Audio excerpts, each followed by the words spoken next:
Alrighty, boys, so we're back here on some NHL 25, and there was kind of a mini update again today. If we head over to the Discover tab here, they did end up releasing some new offensive Team of the Year players, and their Team of the Year prospects. So I'm going to butcher these names. I'm sorry. But we got Caleb Desnoyers. Listen, I've been out of the prospects game for a long time when it comes to the NHL, okay? So I do apologize, okay? How do you say his name? Caleb Desnoyers is how YouTube told me to say it. Anyways, we have him. We have Berkeley Catton. We got Beckett Seneca, Gavin McKenna, Porter Martone, and Michael Misa. Again, I'm really sorry if I butcher these names, okay? You need to keep in mind that my favorite team is the Red Wings, and we have been the bottom of the barrel for the last, 8 years in the NHL, so my total watch time in hockey has significantly gone down. But anyways, Team of the Year. Prospects, they are here on the screen. And then moving on here, we do have some new Team of the Week players. We have Jonas Korpisalo, Braden McNabb, Jonathan Marchessault, Mason McTavish, Barrett Hayton, and Dougie Hamilton, rounding it out at a 90 overall. All these cards seem pretty useful. I am not going to lie. Granted, I suppose with the Team of the Year going on, if anybody pulls it 87, they're probably just throwing it right into a set. But nonetheless, they all are pretty good cards, especially the 90 overall Dougie Hamilton. And then next tab, I have no clue why this is here.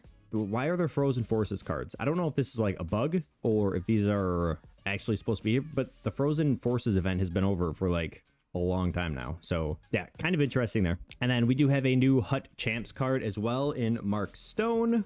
Pretty interesting here. We have an 89 and a 90 overall. And by the looks of the stats on the front of the card, he seems like a pretty useful player as well. So we will take a look at that in just 1 second. And then if we head over to our objectives here, starting at the top, we do have new daily challenges, which again, these are always extremely easy. Get assists with any player. You need 10 of them. Perform a deke with any player. You need 5 of them. And then get face-off wins with any player. I think that one was 5 too. And you will unlock a whopping total of 1500 XP on top of a daily hat trick collectible. And then we also have some new Team of the Week objectives here as well, which if you do end up completing all of these, you will get an 85 overall Team of the Week player here. That is not bound. It is just untradeable. So you can put this 85 into a set if you do please. And then in doing all 4 of these, it looks like you are going to get 2 81 overall players and then 2 83 overall players as well. So this could be beneficial to some of you guys trying to complete these sets for the Team of the Year. And then moving on here, so they did refresh the rivals and squad battles objectives as well, which I'm kind of annoyed because I only needed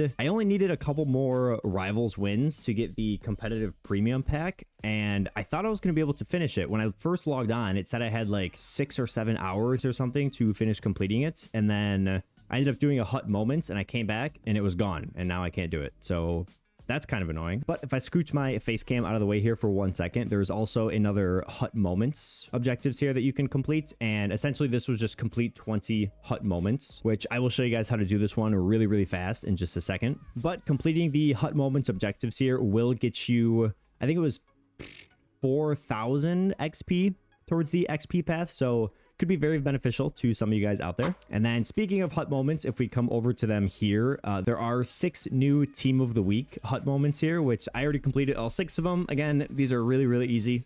They'll take you I don't know, 10 or 15 minutes or something total. All you have to do is just get shots with any player here. Between the leg shots, get 1 shot block, take snapshots, backhand shots, and then this one, toe drag shots. This one was actually kind of confusing. Now, when doing these Hut Moments, I was under the impression that a toe drag shot was just a toe drag like so, and then shooting it. And I swear I have gotten that to work before with toe drag shots where I use the skill stick. So I just use my right thumbstick to do a toe drag, and then I'll just shoot the puck after. But I was doing it and none of them were counting. And I was like, what the heck is going on? So in order to complete that Hut Moment, you have to do the toe drag where you fake shot and then pull the puck back like this. And I did not know that for the first 10 minutes of trying the Hut Moment. So you just have to, I use this skill stick. So it's clicking the right thumbstick and then pulling back on the right thumbstick as well. I believe if you use, I don't even know what the other control is. I think it's the full control setting I believe you press X on it and he'll do like the toe drag or whatever. But that is how you complete that hut moment. It is not doing a regular toe drag and shooting. And then if you do end up completing all of these, you will get an 85 overall Team of the Week player. You'll also get an 83 overall Team of the Week player. You'll get a random 81 overall, random 81, random 80, and random 80. So again, if you are still trying to complete some of the sets for the Team of the Year, these 81s, 83s, and 85s could be beneficial to you. And then real quick, just a little tip on completing the hut moments objectives like really, really fast. Come over to the Cover Athletes one. This is one that I always use every single week. Go all the way down to the Cale Makar. So Cale Makar 6. So essentially, if you've already completed this objective, the objective is get an assist on the overtime game winner using Cale Makar. So all you have to do with this is just load into the game, pull your goalie, let Tampa Bay score. And again, as long as you've already completed this hut moment, even though Tampa Bay scores a goal and wins the game, it still registers you as completing the moment, and just hit retry moment again. And you just have to do that 20 times and you will complete the weekly hut moments objective. So it takes a little bit of time just because there's 20 of them, but this is by far the fastest way to do it. So I ended up doing the 6 Team of the Week challenges, which obviously got me 6. And then I ended up doing this 14 more times to get my 20. Now let's head over to the Team of the Year players here, and I want to take a look at some of these prospects here. So if we go to our first one, Beckett Seneca. So if we go to the first one here, he definitely does have good stats. Now keep in mind, these 90 overalls are very similar to the icon ones, where they will not upgrade any further than a 90 overall. And then also their abilities will still cost ability points, so definitely not as good as the Ultimates Edition cards, but as you can see by the stats, still an extremely good card here. He is a power forward, right-handed. He's 6'2", and his skating is okay. I guess it's decent for a power forward. His acceleration's 90 and his speed is 90, so that could be better. He's got a pretty good shot though. 90 and 93s, got really good hands at 94. Obviously, he's going to be... actually, his body checking isn't even that good. 88? I feel like it would be higher. He's got 99 durability, though. I have no idea what durability does in this game, but he's got 99. And then he has decent defense as well. For these synergies, he's got power forward, and then he also has the pinpoint shooting boost, which if you activate that, he will have all 93s for the shooting. Superstar abilities, he's got Schneip, and then he has Unstoppable Force. Moving on to a name that I can actually pronounce, Gavin McKenna. Also 90 overall. He is 6 foot, 165 pounds. Dang, that's like the same size as me. He does have decent skating though. 93 on the acceleration and then 93 speed. He's got a heck of a shot. 93, 95, 93, 95.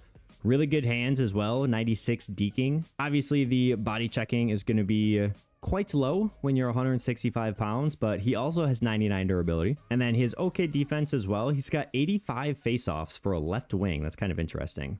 For the synergies, he's got playmaking forward here. And then he also has pinpoint shooting, which you can boost that accuracy up to a 96. For the abilities, he's got elite edges, and then he has puck on a string. And next up here, we got Berkeley Catton.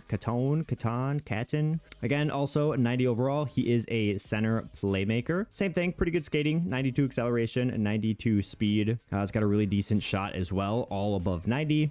92 on the accuracy and 96 on the power. Same thing with the hands too. He's got really good deking at a 96. Body checking is kind of meh. And then defense isn't terrible either. He does have 90 face-off, so not terrible there. Very similar to the last card that we just looked at. For the synergies, he's got playmaking forward here. And then he also has the acceleration boost. And for his abilities, he's got make it snappy and elite edges. Yeah, one trend that I'm seeing with all of these prospects here is they're all pretty decent skaters, and they all have really good hands. So next one, Porter Martone. Skating is a little bit slower than the last two. He's got 91 acceleration and 91 speed. Again, a really good shot here. 92, 93 on the accuracy and 95 on the power. Deking is going to be a 96. It's actually got pretty good body checking as well at a 90. And then he just has kind of mass stats on the defensive side as well. He has power forward synergy here. And then he has playmaking boost. For his abilities, he's got close quarters and unstoppable force. And next one here, I'm not even going to try to pronounce the last name again because I butchered it so bad in the beginning. Desnoyers? But we got Mr. Caleb here. He is 6'2", 170 pounds. He shoots left-handed. Again, decent stats all around. 92 acceleration, 92 speed. It's got a really good shot. Also has really good hands. And then his checking and defense is just kind of mid-tier. For the synergies, he's got two-way forward, and he has a deking boost. And then for the superstar abilities, he has Schneip, and then he has Puck on a String for his zone ability. And I believe this is the last one, Michael Misa. I have actually played with this card in the wild card, I believe it was, and I really liked this card. I don't know what it was about him, but he felt so smooth. And he does have really good skating as well. He's got 92 acceleration and 92 speed. Same thing. I feel like all these cards are the same. Really good shooting, really good hands, kind of mad checking, kind of mad defense. And then for the synergies, he has Sniper Forward, which will boost that shooting all the way up to 95 and 96. And then he's also got Pinpoint shooting. Holy crap. So you can boost it up to a 98 on the accuracy and 96 on the power. This could be a really good card. And for the abilities, he has Unstoppable Force and Make It Snappy. So if we head over to the Team of the Week players here, it looks like Dougie Hamilton is the first 90 overall Team of the Week player, which is pretty cool. And he's 6'6". I did not know Dougie Hamilton was that tall. 6'6", 230 pounds. He is a right defenseman, also right-handed, and he is an offensive defenseman. He's got decent skating, acceleration 92, speed is 91, which is relatively fast for somebody of his size, I would say. He's got pretty good shooting, 92 accuracy, 94 on the power. His hands aren't terrible either. All of them are 90s or higher. He's got pretty good checking, and then he has good defense as well. 90 on the defensive awareness and 91 on the stick checking. For his synergies, he has offensive defenseman, which will boost all of his shooting abilities. And then he also has the power shooting boost, which will get that wrist shot power and slap shot power all the way up to a 99. And then for his superstar abilities, he has Seeing Eye and he has Elite Edges. The Seeing Eye, I've said this before, this is one of my favorite abilities. I'm not gonna lie. Now, moving on here, I'm just gonna give you guys a quick team updates. Not too much has changed since my last video. I did end up getting the Nikita Kucherov X Factor, and if you are somebody who's kind of on the fence about getting one of the NHL forwards or even one of the PWHL forwards, but you don't have enough coins or cards in your collection to get all of them, I highly recommend going for this Kucherov, because I'm pretty sure, just kind of based off of the market right now, going for the X Factors is like significantly cheaper than going for the Team of the Year players. And thankfully, I had a decent amount of cards in my collection where I only had to buy 3 of the what are they, like base X Factor cards or whatever in order to get Kucherov. But even the 3 that I bought were pretty cheap. I think I paid like 50,000 for all of them, which is not terrible at all. So I highly recommend at least going into the auction house and taking a peek at some of the base X Factor cards just to see what their price is going for right now, because obviously it fluctuates on a day-to-day basis. But I believe the 78 overall cards are also like significantly more efficient than going for the 87s and the Team of the Year card. And then the only other upgrade that we have is I did end up getting the Nathan MacKinnon Ultimates. And I was so torn between McKinnon or McDavid on which one that I wanted to get. But I had to just kind of stick with my gut. I like Nathan MacKinnon more as a player, and he's been one of my favorite players, but essentially since he's come into the league. So I had to just stick to it, and I had to go with Nathan MacKinnon. Obviously, there's nothing wrong with going for the Connor McDavid over the Nathan MacKinnon. They're both going to get significant bumps in their overall, but just basing it off of my favorite player, I had to go with Nate. And then for the defense, nothing has changed here. Everything is literally still the same. I have not made any upgrades to my defense in quite some time, but hopefully that changes next week when the Team of the Year defensemen come out. Because if Makar and Quinn Hughes end up getting a Team of the Year card, you will never see Ekblad and Wallman in my lineup again. So I'm gonna go ahead, keep the video right there. And again, I apologize for butchering those names so poorly in the beginning of the video, bro.